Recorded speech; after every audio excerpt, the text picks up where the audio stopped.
Good evening, everybody, and welcome to tonight's session.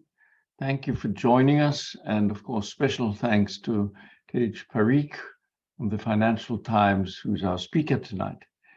There are always members who are a little bit disappointed that they can't join the Königswinter Conference, and so we do like to offer this opportunity to hear a bit about it. And what has been discussed. Now, the last Königswinter Conference was rather special. It had already been sort of moved, or the timetable had been disrupted due to COVID, and it was finally scheduled for September 2022, and then it had to be postponed again because the time we chose, and then of course was in the middle of the week of mourning for Queen Elizabeth. So finally, Königswinter took place in London in December of 2022 in a very special setting, Lancaster House, and it was shortened because nobody could fit in sort of more at that date. It was only one day, but there was some very intense discussions, and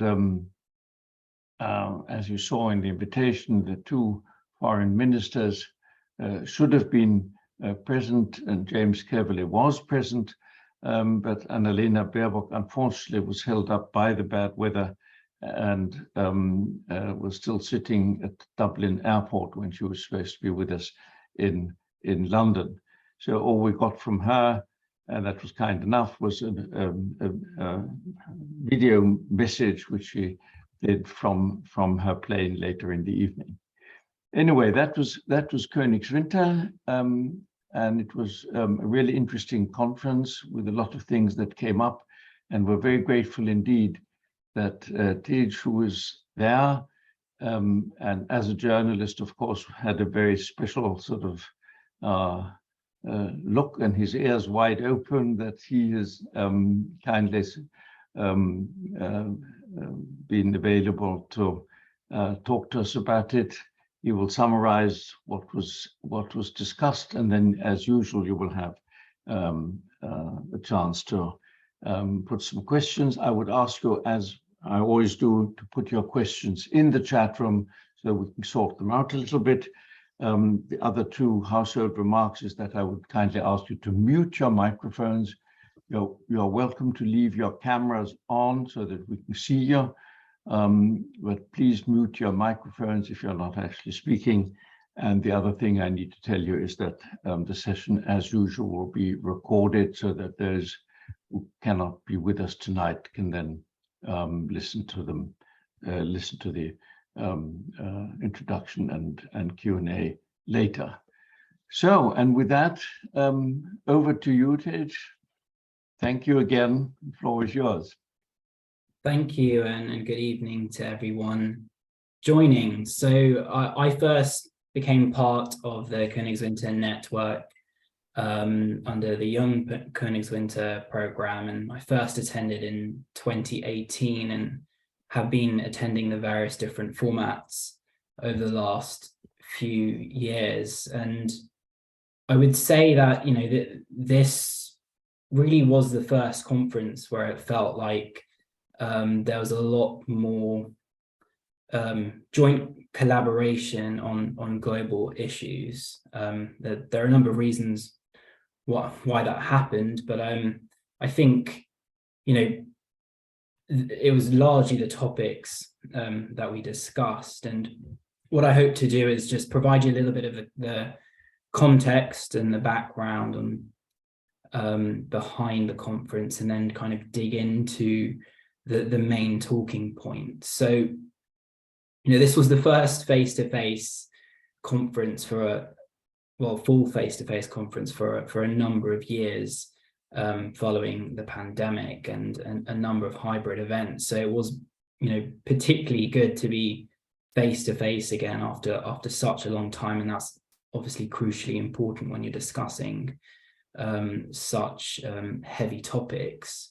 And the backdrop was essentially, since I started Königswinter, most of the discourse has been focusing on Brexit. Then we had the pandemic, and a bit more discussion around the role of the UK and Germany in fighting COVID-19 and global challenges.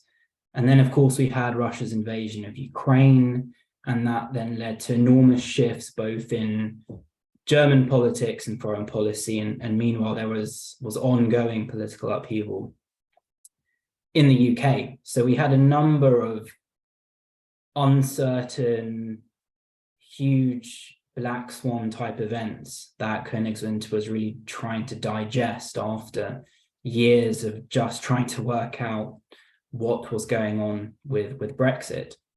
And emerging alongside these, event-driven themes were new kind of emerging themes on the green transition. Globally, the discussion accelerated, certainly since the pandemic, and also the role of China in the world, which of course was ignited, I suppose, to some extent, a bit more following the pandemic.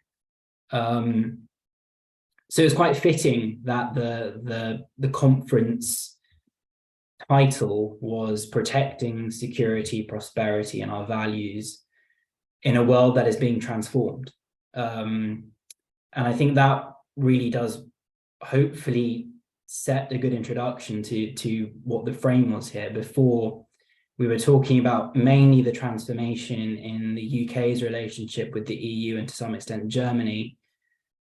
But I think this time we were speaking about how much the UK and Germany's relationship with each other in a changing world was taking place. And I think that was a marked shift, and one of the reasons why I felt that there was this was one of the more fruitful and cooperative Königswinters in a while. And that's not solely my view, but also the view I know of a number of other attendees who were able to join.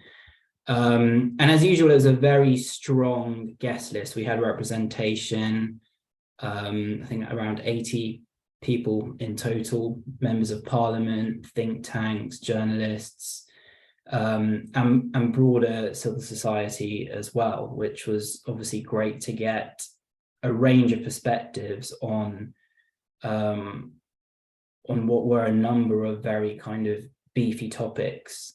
And the three areas that we decided to tackle head on in three different panels. The first was, of course, the invasion of Ukraine and how to support European security.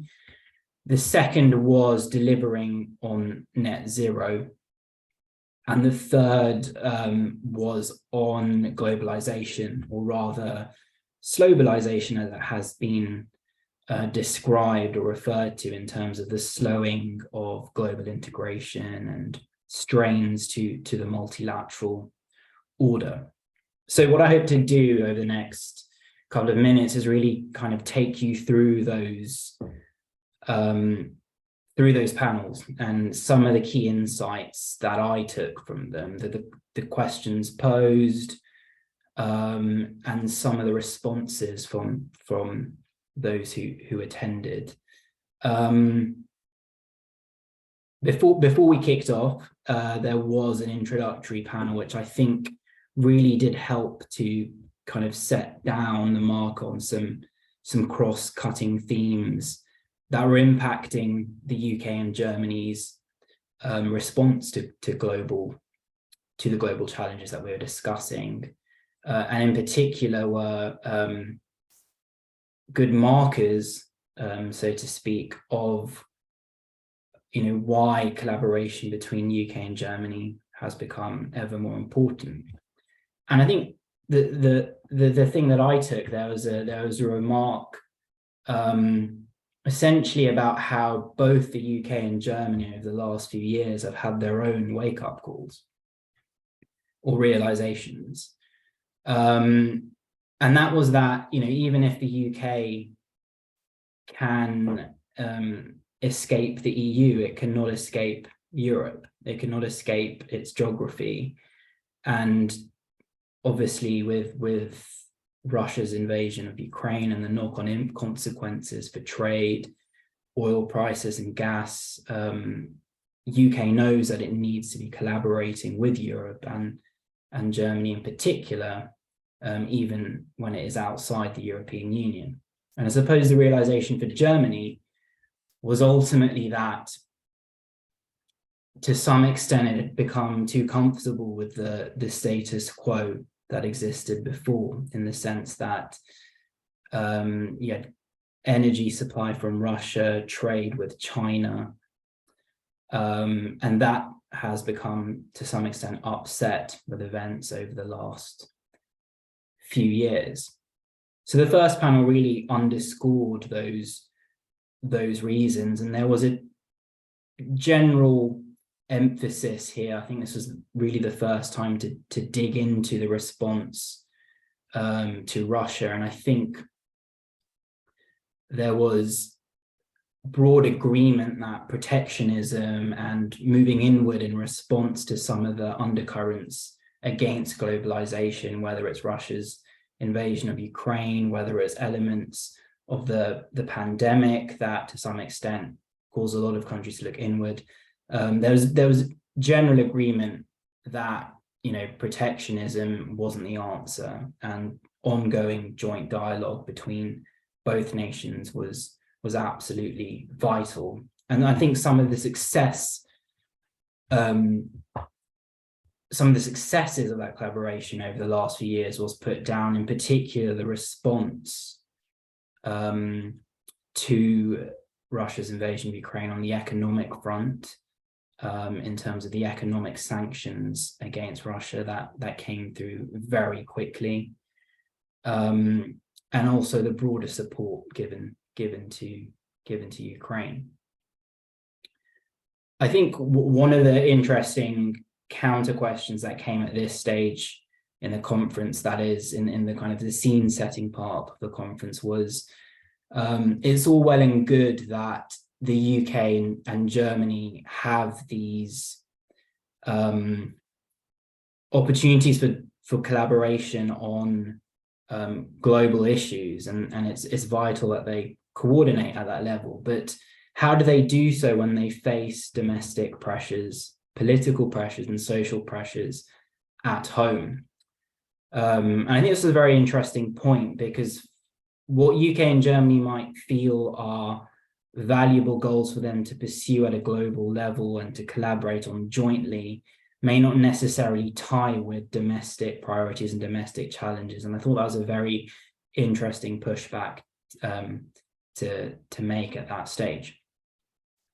So moving into the first topic, which was on Ukraine. Now, some of the questions that were posed at this stage were, you know, what should the West strategy towards Russia be? What is the future mission of NATO? What is the role of the US in European security? And we had two esteemed speakers to guide us through this topic. Dr. Claudia Mayor, a thought leader on security policy, and Sir Stuart Peach, who was a former senior NATO official who led the discussions and discussions with everyone who attended. And I think there was, again, a few interesting frames here for how we should think about European security in the context of UK and Germany. And I think one of them was essentially a reminder that, you know, whilst the UK and Germany have shown unity on the issue of the war in Ukraine, the notion of a joint Europe, or the idea of a joint Europe, really depends on the frame, and it depends upon the precise situation. So there may be other situations where UK and Germany face disagreements and challenges overcoming that, and we shouldn't get too carried away with the fact that we have seen strong cohesion in the face of the UK and Germany banding together against Putin's Russia, and that there are number of other dividing lines across Europe that also need to be focused on from a unity perspective. But ultimately, the response from everyone, both on the panel and those who were contributing, was that cooperation is ultimately the best form of defense. Competition between NATO and Europe and in various other kind of spheres was considered not to be beneficial and actually a kind of a divisive tool. And there were a number of interesting calls on ways in which Europe and the UK can collaborate more in the face of joint security issues. There was one interesting suggestion that went into the kind of the niche end of looking at defense regulation and looking at the interoperability of various forms of defense regulation, how harmonization of that can help support the donation and transfer of arms and weapons to friends in need. And I thought there was a number of very interesting kind of discussions on this panel of ways in which the continent can come together.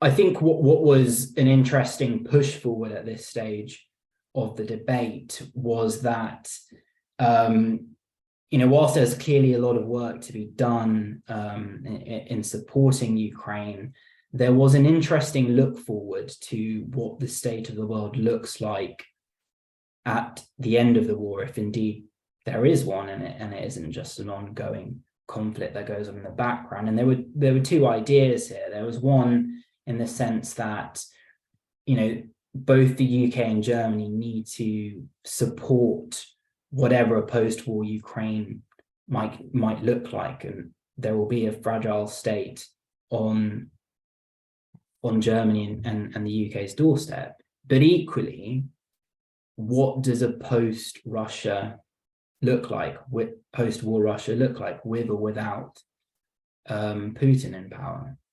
And I thought these were really interesting questions, which actually until this stage, with everyone firmly focused on the ongoing developments in Ukraine, hadn't really come to think precisely what the future state of the world would look like. And I think there was an agreement here between both the UK and German sides that it's not just Europe that we need to be looking at for our own security and defense, but that we need a bigger map. We need to be looking at Turkey, Central Asia, and issues well beyond the European neighborhood if we are to be joining together on issues that affect the European security together. So I think that was a very interesting point that I took away from that session. And of course, I think there was unanimous admiration on both sides for both the Ukrainian people and President Zelensky, and the leadership and the resilience and the skills and strategy that the leadership has shown in Ukraine. And that was something there was very strong agreement about by everyone who attended. So leaving behind Ukraine and moving on to the next topic, which was on net zero. Now the questions we had here is, how do we manage the tension between the need for affordable energy, the need to reduce emissions? How do we deal with dependency issues and the burden that we might put on households and businesses in trying to make certain transitions? I think there was agreement here that we clearly, both from the UK and German perspective, needed to move a lot faster on the green transition and climate adaptation. And there was a bit of frustration, I feel, that international fora were almost too bureaucratic to make real advances in this space. And that obviously moves by the US, China, India were also equally important as to what, above and beyond what the UK and Europe does. And I think part of this frustration with moving things forward at a multilateral level and between global governments was, I think, an actual agreement that the role that the private sector has to play in the climate transition is going to be enormous. And that the private sector is really going to be the ones that unlock both the finance, the expertise to accelerate the move forward. And so some of the discussion did center on how we can support the private sector to best achieve those goals. Aside from the discussion there was a broader geopolitical discussion on, how does Europe respond to the various moves in the US and the IRA, the Inflation Reduction Act. And there were a number of mixed views. I mean, to some extent, some felt that the US moves were a welcome response. The Europeans have been pushing the US for a stronger climate response. And it was actually a wake-up call in Europe to also see what more can be done from an industrial strategy perspective to push the dial forward. So there was a general there was positives in what the US had done, in the sense that it had made a big move forward, which was vital at a global level, also to help galvanize movements globally. I think there are more question marks on the way it was done, including some measures that might be deemed protectionist and may challenge Europe's own ability to achieve its own kind of net zero goals. So that was the discussion, and particularly on that element, on the geopolitics of the net zero transition. I think one area of agreement, which was particularly interesting, was alongside the obvious things that need to be done in terms of renewable energy, improving energy security, reducing reliance on Russia, and improving energy efficiency as well. There's strong admiration in the UK for what's been done in Europe and in Germany on the energy efficiency front, and in helping to ration or to reduce energy uptake was one point of admiration, I know, from the UK side. But another was, there was an understanding on both sides about the elements of economy and society that needs to move with the net zero transition. And I thought this was quite interesting, given that the types of things that were discussed came down to a very micro level. Of course, we need to make these big changes together on the climate transition, but both the UK and Germany also need to do things such as retrain workers to engage in the green transition, to manage job losses that might arise from the climate transition, find the right way to support prices and households and businesses that might be worse off as a result of these things. And there was a discussion partly about how do we bring society and our economies with us on this transition. And I think this perhaps emanates from a bit of a lesson, if you like, from globalization that both UK and Germany have experienced themselves, in that globalization has rapidly changed their economies, and because of it, particularly the case in the UK, inequalities has created winners and losers from that big economic shift as a result of globalization. I think it was interesting to see that there was a bit of a realization that we need to do the same with climate change, because politically and socially, if that doesn't shift, then the transition falls apart. And that neatly brings us on to actually the final topic, which was on, you know, globalization. How do we cope in a world that is splitting into Chinese and American spheres of influence? And what is happening to the rule-based order, and what does the UK and Germany do, and how does it fit into this? And I think a lot of this centered around the realization that, you know, industrial strategy is back with a bang across the world. As I mentioned, we saw huge response in the US, and billions of pounds going into the climate transition and industrial support. And Europe has been mulling its own response here.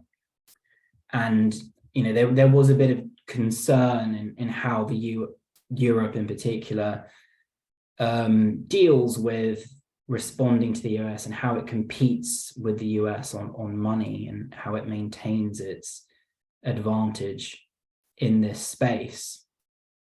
I think the general agreements in this area were that, you know, whilst we might be moving to a world where industrial strategy is back, where subsidies races are taking place, where there might be tighter controls on trade and investment, there was an agreement reflecting on the way in which supply chains have developed in the face of the pandemic, that some de-risking is important. It's valuable to ensure supply chain security, to ensure national security, not only for key economic resources, but also to support households and businesses through any external shocks. So it's important to de-risk supply chains in such a way, and that friendshoring was likely to play a more important role going forward. So there was this kind of debate, so to speak, as to what extent is this a world of protectionism, or rather, is this a world in which we need to be realistic and realize that, as we saw with supply chains vis-a-vis China and other parts of the world, and in relation to our energy supply and our exports and imports with authoritarian states, what do we need to do to ensure that our own economies are more secure without giving up on the theoretical benefits that do come from free trade? So I thought that was a very interesting discussion, just trying to find this space between how do we cope in a world where we know that some levels of protecting our nations at home is important without losing the gains and the benefits from trade altogether.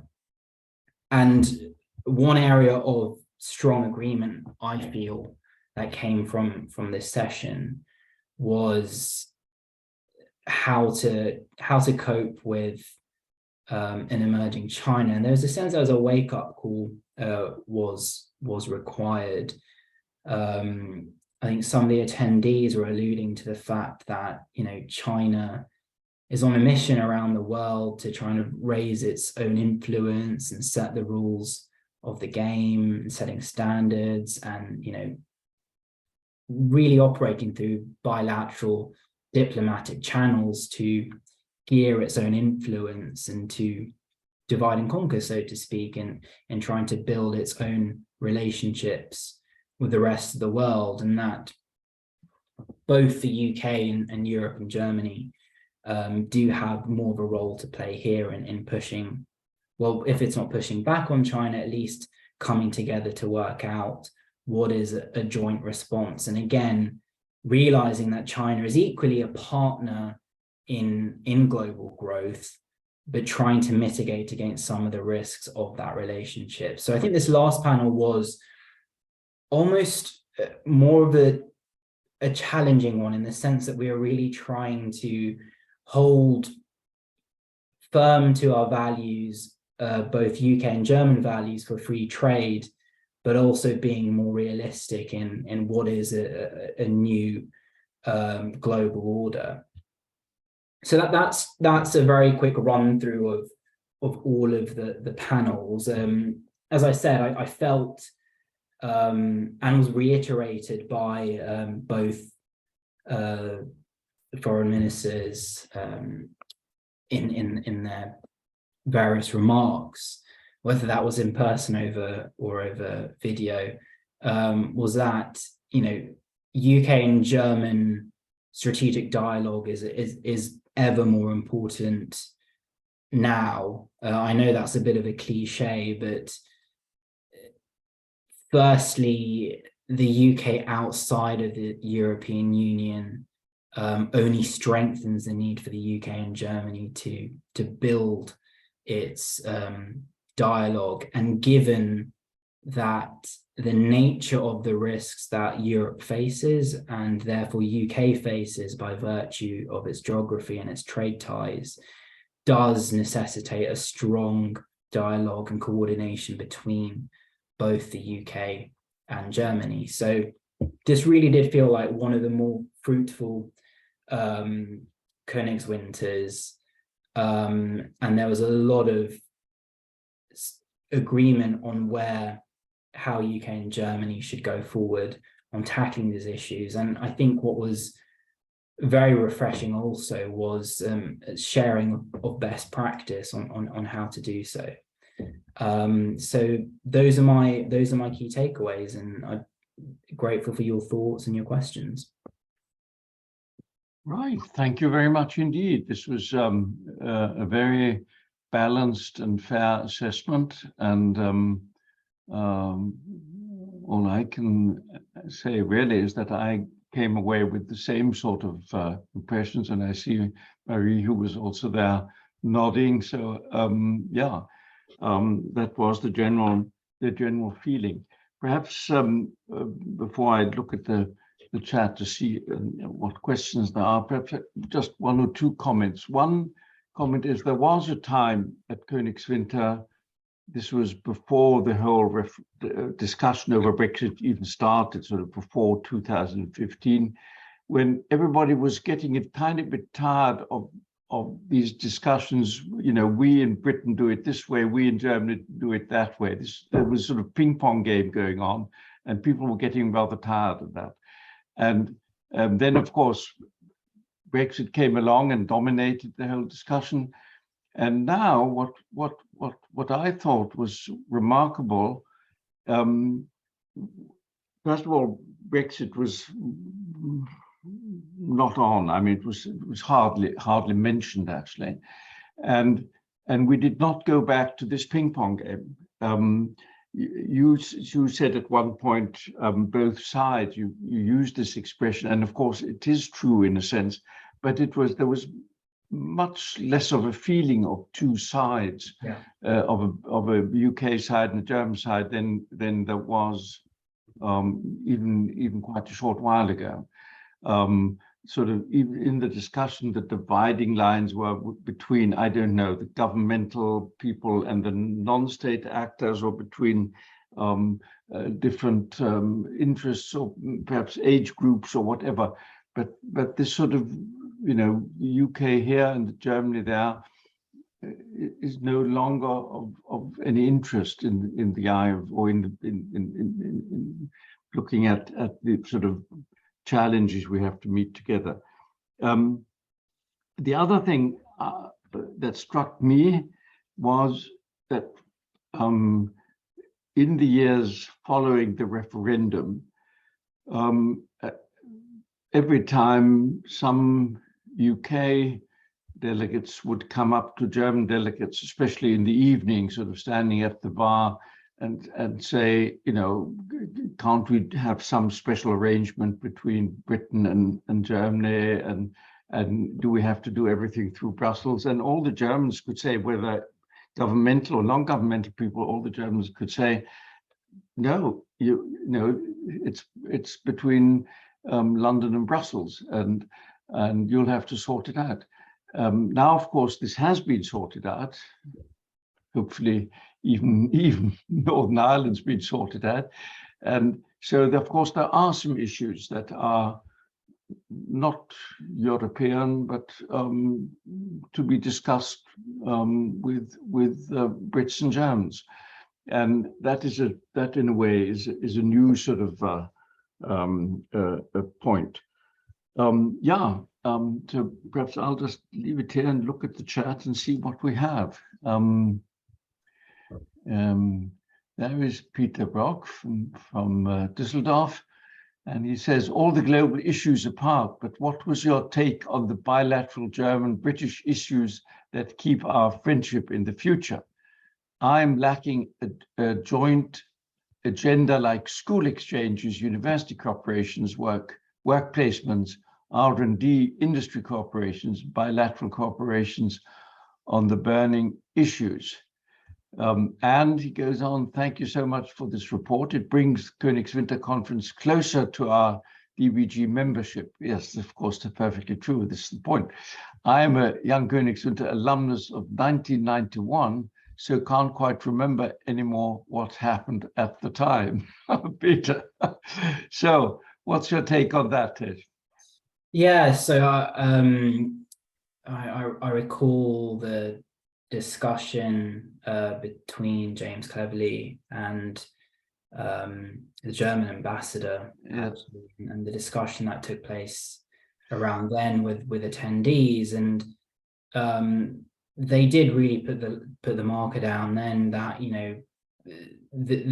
whilst there is dialogue currently going on between both the UK and Germany at a national level on these global issues, the only way to kind of resolve them is working from the ground up. So there was a reiteration of the local, the academic, the civil society, and broader initiatives like Königswinter that are so important in feeding into that, how the UK and Germany tackle those global issues together.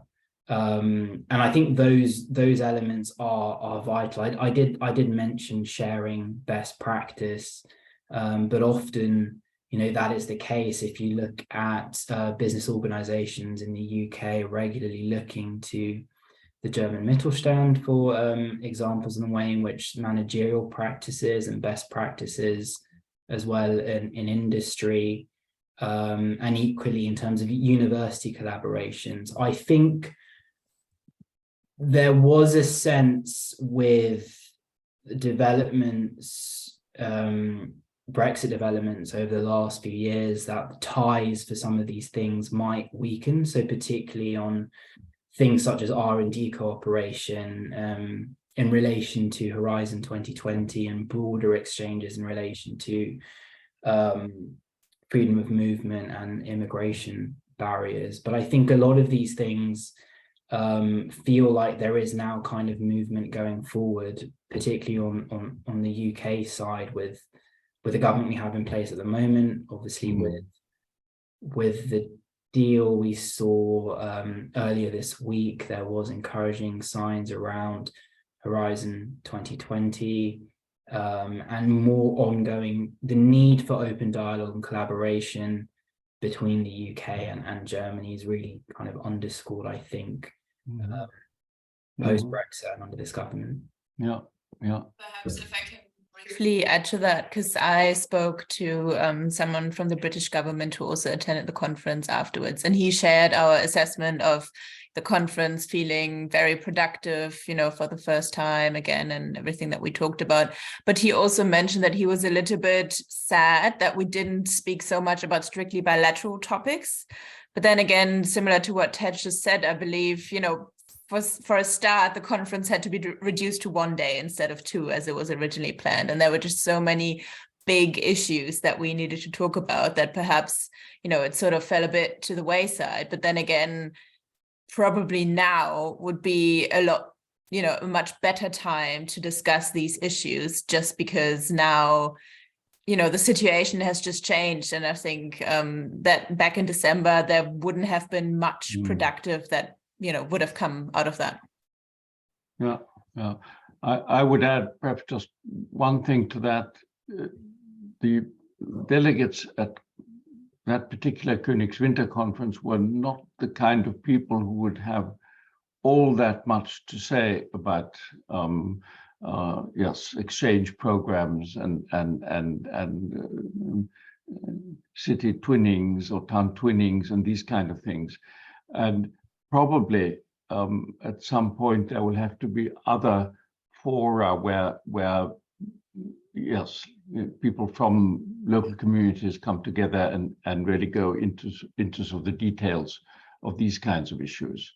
Because obviously, the sort of government ministers and MPs, they will make sweeping statements on that, I don't know, twinnings are a wonderful thing, but they don't really know much about it, and so they will have to have different sort of set of people. Okay, there's another thing here. In the light of the most recent developments, they were bound to come up. What is the situation and solution now for the retained EU law bill? Want to comment on that? Which really is extremely recent. Yeah, I mean, it will be interesting to see politically how Sunak's progress on the Northern Ireland Protocol and some, general agreement throughout his party, whether that changes some of the political dynamics and allows him to do, different things when it comes to ongoing, Brexit issues that the UK is trying to deal with. I don't really know what the solution is to this. It's causing a lot of uncertainty here for businesses and industry. Many would prefer a bit more of a sector-based approach to look at things, where there is genuine opportunity for constructive divergence on certain regulations. But I think it'll be interesting to see if the political goalpost shifts here and what Sunak decides to do with it. He's obviously been quite supportive of it on that front, so it'll be interesting to see if this changes things. I think on all sides there's just a lot of people are sort of heaving a sigh of relief that the whole conversation has become sort of down to earth, business-like, constructive, and so one sort of see how it can evolve. It's not so sort of ideologically tuned as it was for a long time. And I don't know. I was telling you earlier. I don't know whether the others have seen it this afternoon, that Boris Johnson is said not to have made up his mind yet what is to think about the latest developments. Now, so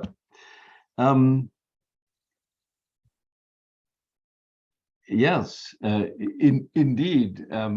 Mari says perhaps you could just give us a general assessment as you're with the Financial Times, that this is very much an economic issue on yesterday's deal. Do you think it'll work? Do you think it's a good deal? Yeah, it's a good deal. It's obviously a massive positive for Northern Ireland and the UK in general. From an economic perspective, the main dimension here is the level of uncertainty that it was causing, not only in terms of business and industry in terms of its trade from Great Britain into Northern Ireland, but just more generally how the Northern Ireland Protocol issues affected these outstanding questions that there are with the EU and with the relationship with the European Union post-Brexit. And I think seeing that there is a way forward has created a bit more certainty, a bit more clarity that there is a cooperative relationship. In that sense, it was quite a symbolic move yesterday, and I think the fact that there is a cooperative relationship suggests that there is business mood and optimism is the kind of the main dimension here. In that, now in terms of the deal itself, it's interesting. Like, some people are asking, well, why didn't we do this in the first place? And it really does show what can happen if you come to the table in an open-minded manner and really do try and solve what is a very difficult issue, but it is possible. And from the UK and Northern Ireland perspective, Rishi Sunak did pretty well in kind of the red lines that were asked. I mean, obviously, the red and green lanes idea for trade is kind of one of the kind of the main issues there. Ongoing kind of responsibility for VAT and the role of state aid in Northern Ireland as well. The UK feels that it's got stronger control over that. There's this Stormont break as well, which, I mean, I think the jury's still out on that and how the various parties, DUP, respond to whether that is a useful thing or something that they'll accept.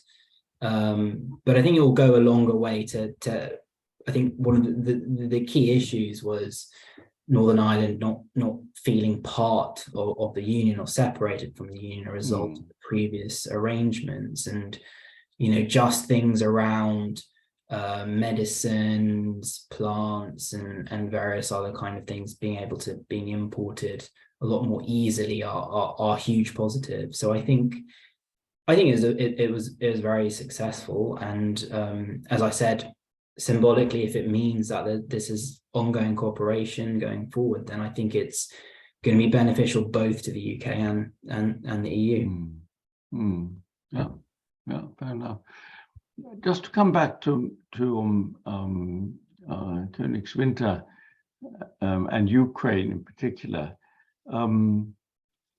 what struck me, not only at Königswinter but also at Königswinter, was the more optimistic stand that the UK takes in regard to Ukraine's position and their chances of winning this war.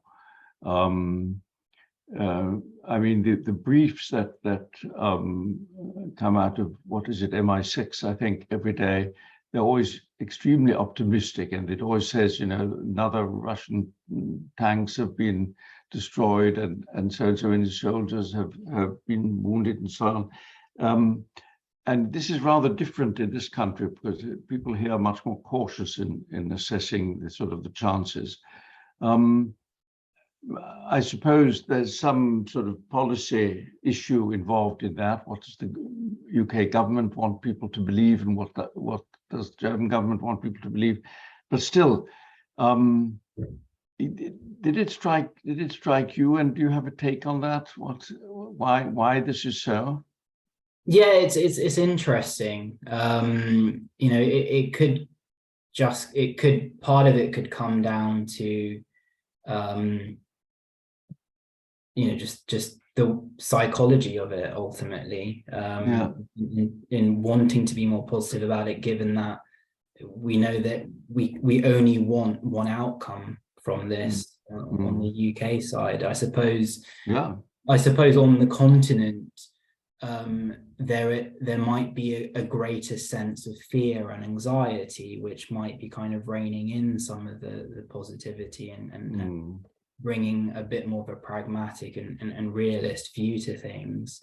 But I'd also say it's not necessarily consistent here in the UK. So I think, you know, across different parts of the political world, different people who are plugged into things have a various different perspective on it. So I wouldn't say there's a unified kind of, you know, British kind of take on this. I think if you speak to some of the people who are experts on the defence front, they will be kind of, as you mentioned, giving the lines on, you know, some of the risks at play and some challenges facing the Ukrainians. And I think that's equally important because, you know, the more positive you get, the risk is you become a little bit complacent.